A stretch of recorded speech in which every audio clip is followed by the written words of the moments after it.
जय भारत। मैं जयेश आर्या आपके सामने आज एक बार फिर उपस्थित हूँ।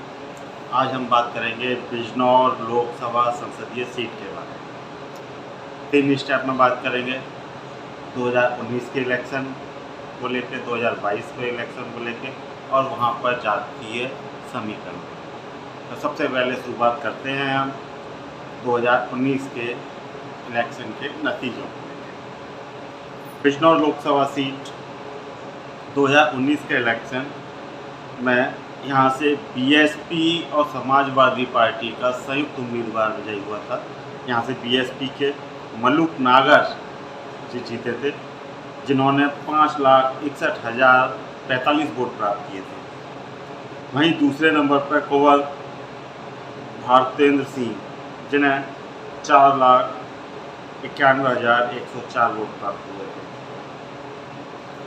कांग्रेस को यहाँ 25,833 वोट प्राप्त हुए थे। कांग्रेस की तरफ से नसीमुद्दीन सिद्दीकी यहाँ से चुनाव लड़े थे और इनको 25,833 वोट प्राप्त हुए थे। ये था कन्वर सीट का पूरा 2019 का। अब बात करते हैं कि इसके आधार पर 2024 की व्यवस्था क्या रहनी चाहिए या क्या रहने वाली है। अब जैसा कि आपको ज्ञात है कि इंडिया गठबंधन में 26 दल हैं, जिसमें समाजवादी पार्टी भी शामिल है और ये कहा जा रहा है कि 2024 के इलेक्शन से पहले बीएसपी भी इसमें सम्मिलित हो जाएगी। हम बीएसपी को सम्मिलित करके बात करते हैं, ठीक है। तो बीएसपी को यहाँ मिले 5,61,045 वोट और कांग्रेस को यहाँ मिले 25,833 वोट। समाजवादी पार्टी का समर्थन था यहाँ पर बहुजन समाज पार्टी को, अर्थात बीएसपी को। तो ये जो टोटल बैंक होता है बीएसपी और कांग्रेस का, ये आपका बैठता है 5,86,878, 5,86,878। जबकि बीजेपी का जो वोट बैंक है यहाँ पर वो 4,91,104 है। दोनों का जो डिफरेंस आता है वो आता है 95,774। कितना? 95,774। तो अगर इस नॉर्मल गणना के आधार पर अगर हम बात करें तो इस पहले सेशन में इंडिया गठबंधन के हाथ में 2024 में ये सीट जाती हुई दिख रही है, क्योंकि 2024 तक जो इस दौरान जितने भी गतिरोध उत्पन्न हुए वो सारे बीजेपी पर लगभग भारी रहे हैं। चाहे वो महिला पहलवानों का विवाद रहा हो, चाहे वो मणिपुर का विवाद रहा हो, चाहे वो महिला आरक्षण का विवाद रहा हो, लगभग हर मुद्दे पे बीजेपी फेल होती रह रही है और लगातार इसका वोट बैंक गिरता जा रहा है। तो ये अंतर आपको 2024 में और बढ़ता हुआ दिखाई देना चाहिए, जहाँ तक मेरा अनुमान है। तो मेरा जहाँ तक अनुमान है तो यहाँ पर इंडिया गठबंधन की विजय 1 लाख से ऊपर वोटों से होनी चाहिए। ये मेरा जो गणित कहता है वो मैं बता रहा हूँ। अब हम आगे बढ़ लेते हैं 2022 के विधानसभा इलेक्शन की तरफ। अब देखो 2022 में जो विधानसभा इलेक्शन हुआ, अब तो पहले तो बात करते हैं बिजनौर लोकसभा संसदीय सीट में 5 विधानसभाएँ आती हैं। पहली पुरकाजी, दूसरी मीरापुर, तीसरी बिजनौर, चौथी चांदपुर और 5वीं हस्तिनापुर। ये 5 विधानसभाएँ। पुरकाजी विधानसभा 2022 के विधानसभा चुनाव के दौरान रालोद के पास थी, मतलब समाजवादी पार्टी और राष्ट्रीय जनता दल का जो संयुक्त गठबंधन था उसके पास थी, आरजेडी के पास थी और ये सीट आरजेडी ने जीती थी और आरजेडी को के अनिल कुमार को 52,672 वोट प्राप्त हुए थे। जबकि बीजेपी के प्रमोद उटवाल को 86,140 वोट प्राप्त हुए थे। दूसरी जो विधानसभा सीट है वो है मीरापुर से भी आरएलडी विजयी हुई थी। यहाँ से आरएलडी के चंदन चौहान 1,07,421 वोट प्राप्त करके विजयी हुए थे। जबकि बीजेपी के प्रशांत चौधरी को 80,041 वोट प्राप्त हुए थे। और फिर बात कर लेते हैं जो तीसरी सीट है बिजनौर की। बिजनौर से बीजेपी विजयी हुई थी। बिजनौर से सुची मौसम चौधरी 97,165 वोटों के साथ विजयी हुई थी, जबकि यहाँ से आरएलडी को के नीरज चौधरी को 95,720 वोट प्राप्त हुए थे। अंतर बहुत कम था, जीत का अंतर बहुत कम था। इसके बाद अगली विधानसभा सीट चांदपुर से समाजवादी पार्टी के स्वामी ओम वेस विजयी हुए थे। यहाँ भी जीत का अंतर बहुत कम था, लगभग 200-250 वोटों का अंतर था।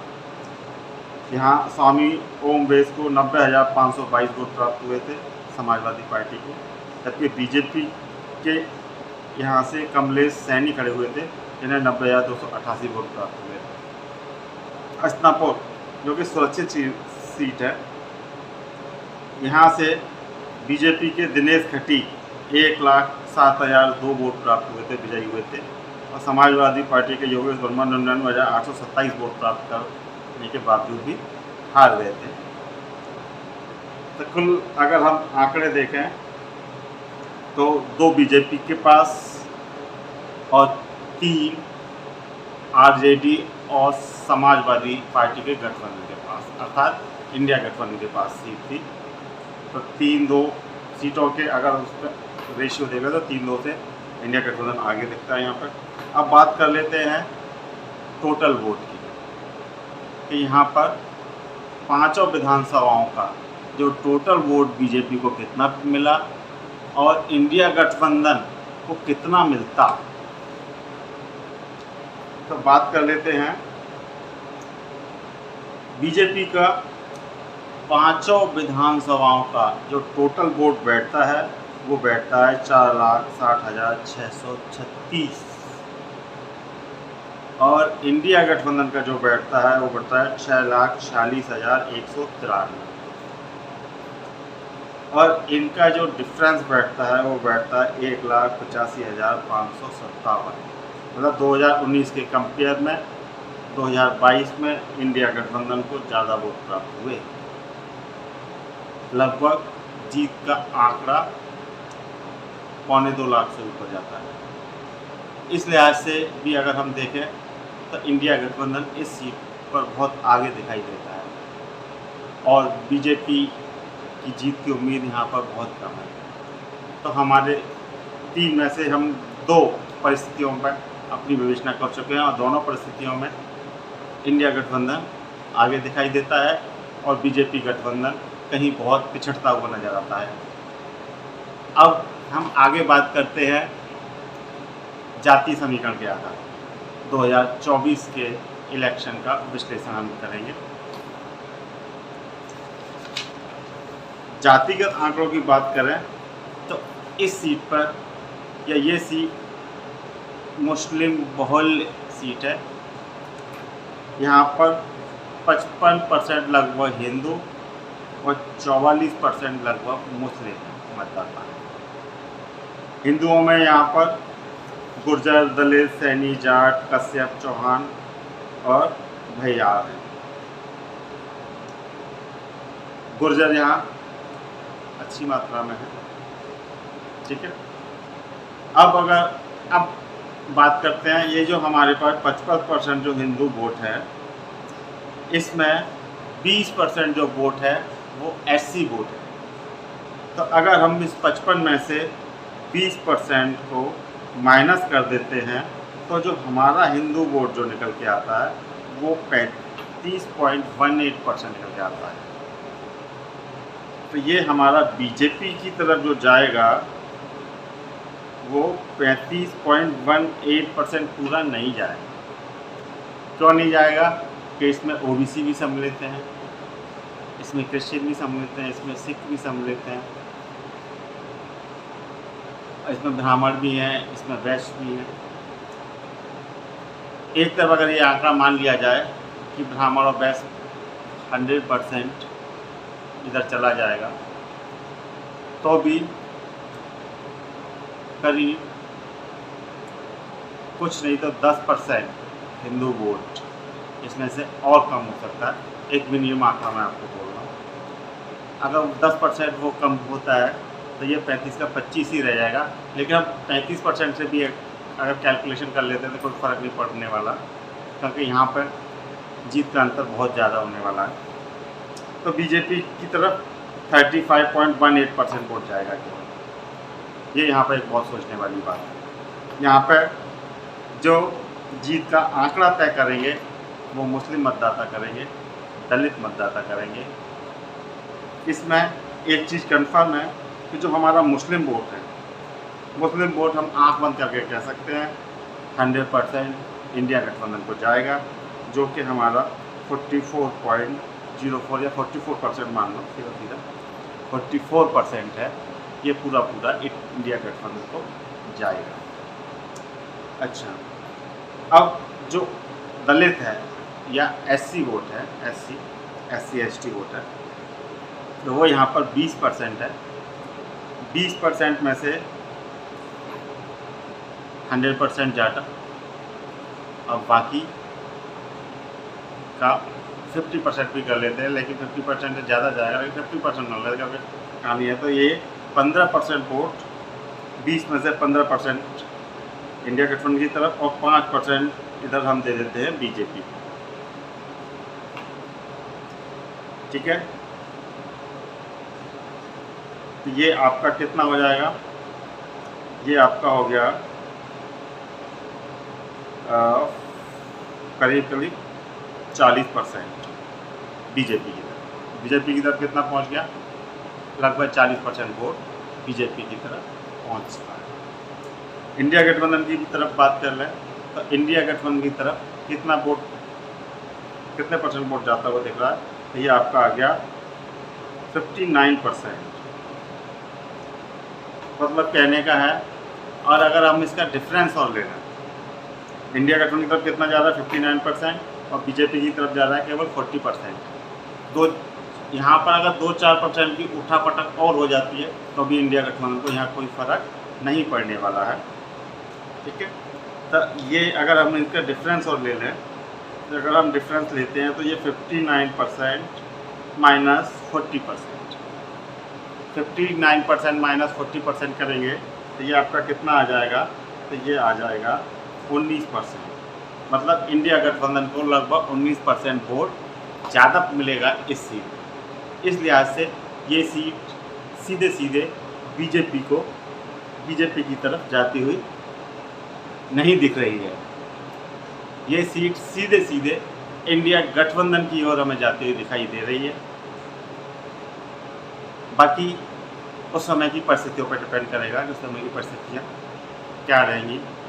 बीजेपी की आदत है जातिगत ध्रुवीकरण करने की, और कहा यह भी जा रहा है, कुछ ज्योतिषियों का अनुमान है, कुछ लोगों की अपनी विचारधारा है, अपना अनुभव है, वो बताते हैं कि इलेक्शन से पहले बॉर्डर पर कोई बड़ी घटना हो सकती है वोट बैंक के ध्रुवीकरण को देखते हुए, और या किसी मंदिर पर कोई बड़ा हमला हो सकता है। इस तरह के भी लोगों के बयान आ रहे हैं। 2024 के इलेक्शन से पहले वोट को एकीकृत करने के लिए, इकट्ठा करने के लिए बीजेपी की तरफ से कोई चाल फेंकी जा सकती है। वो समय बताएगा कि उस समय जो भी बीजेपी रणनीति तय करती है उसका कितना असर पड़ता है पब्लिक पर, पब्लिक कितनी जागरूक हो जाती है तब तक, या पब्लिक कितनी जागरूक है, वो इस बात को समझ पाएगी कि बीजेपी किस प्रकार की राजनीति करना चाहती है, समायोजन की या बांटने की। पब्लिक किस तरफ जाके बैठेगी, समायोजन की राजनीति के साथ या विघटन की राजनीति के साथ, ये उस समय का समय ही बताएगा। क्योंकि छोटे छोटे विवादों को बड़े बड़े तूल लेते देखा है। 2019 से पहले भी पुलवामा अटैक हुआ था, जिसका फ़ायदा सीधे सीधे बीजेपी को मिला था। राष्ट्रवादी माहौल क्रिएट किया था उस समय बीजेपी ने। इस समय बीजेपी क्या करती है, क्या नहीं करती है, इस समय बीजेपी वैसे भी बहुत घोर संकट में फंसी हुई है। बीजेपी के चाणक्य और मोदी जी क्या रास्ता निकालते हैं 2024 के इलेक्शन को लेके। उससे पहले एक चीज़ और मैं बता दूं, 5 राज्यों का विधानसभा चुनाव है नवंबर महीने में। 3 दिसंबर को उनके रिजल्ट घोषित हो जाएंगे। कोशिश करेंगे उस पर भी हम कुछ विश्लेषण आपके लिए लेके आएँ। आज का अपना प्रोग्राम मैं यही समाप्त करता हूँ।